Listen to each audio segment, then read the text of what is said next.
But ego, when you lost the properties and you obviously recovered from that, you could have just let it all go. You could have just stopped, but you kept going.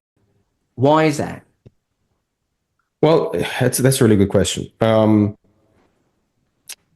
reflected on that many times as the years have gone, and especially when you're going through your hardest moments.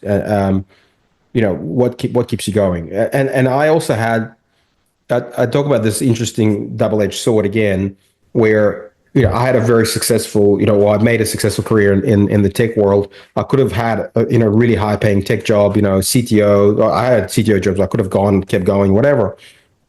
And you think like, why can't I just like switch off that part of my brain that just wants to build things and go get a job and work 9 to 5 or whatever the equivalent is, take a paycheck and just be happy. And I think this is where nurture versus nature thing comes in. It's like it's just not who I am. And I couldn't imagine giving up on all the things that I dreamt about, building and changing the world and changing an industry or many industries and whatever.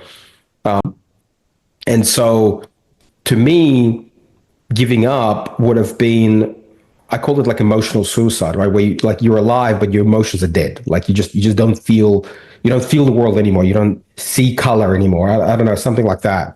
And and to me, that was, almost, I feared that more than death. Because it's like you'd have to endure it for God knows how many years, especially if you plan on living a long time, right? That's many, many, many years of misery.